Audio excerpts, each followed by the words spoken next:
Uma das grandes preocupações da atualidade entre pais e profissionais comprometidos com o desenvolvimento infantil é quanto ao uso de telas e seus impactos no desenvolvimento dos bebês e das crianças pequenas.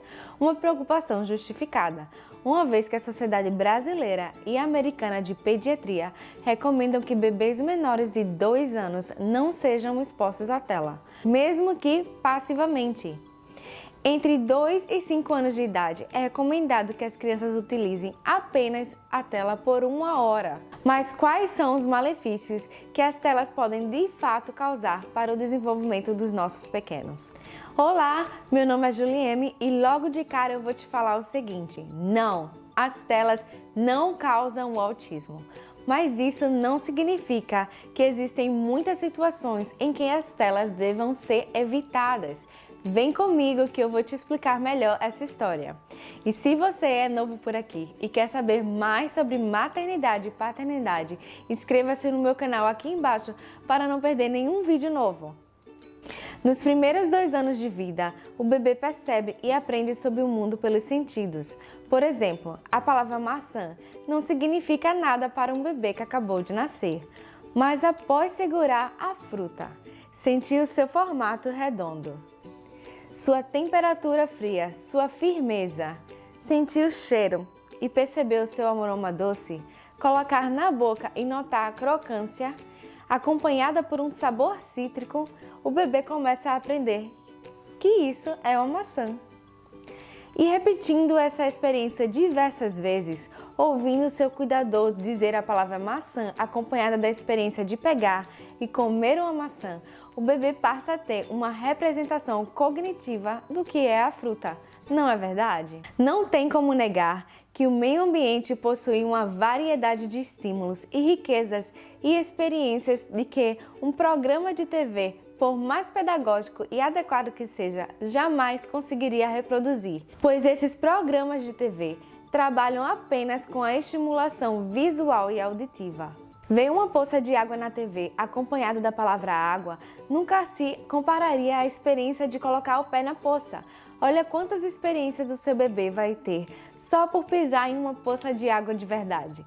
Ele vai poder notar que ela é gelada ou quente, profunda ou rasa, barrenta ou se é agradável a ele ou não.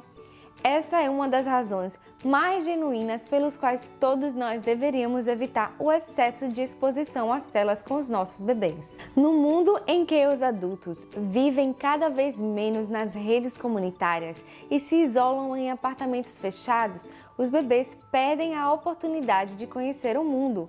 Quanto mais tempo de tela a criança tem, menos tempo de exploração, trocas sociais e brincadeiras sensoriais e motoras que ela terá. Uma criança que passa 2 horas vendo desenhos terá 2 horas a menos disponíveis para explorar e vivenciar o mundo.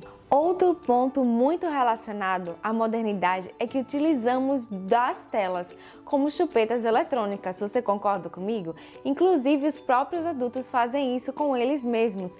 O que quer dizer é que toda vez que os nossos filhos ficam entediados em casa ou começam a fazer birras no shopping, ou no almoço de uma família ou no carro, recorremos às telas como ferramentas emocionais reguladoras. Não é novidade que desde que o mundo é mundo, adultos tentam acalmar as crianças com todas as estratégias possíveis, balançando, amamentando, dando chupeta, brincando, cantando. E qual o problema de recorrer às telas para fazer isso?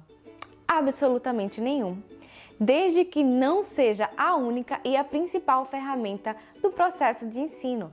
Isso porque quando você balança, canta, brinca com o seu filho para que ele aprenda a lidar com o tédio e frustração, ele também estará aprendendo várias formas de se regular sozinho nas vezes em que precisar. Mas quando as telas passam a ser o único recurso de que utilizamos nessas ocasiões, como a criança vai aprender, por exemplo, a esperar na fila de um mercado com paciência? A preocupação das sociedades de pediatria em relação às telas faz muito sentido. Mas parece que a postura adotada pela Sociedade Brasileira de Pediatria é de aterrorizar e controlar pelo temor, mas sem esclarecer as variantes envolvidas. Por exemplo, a realidade do cuidado infantil mostra para as famílias que a exposição leve a telas não causa um atraso no desenvolvimento.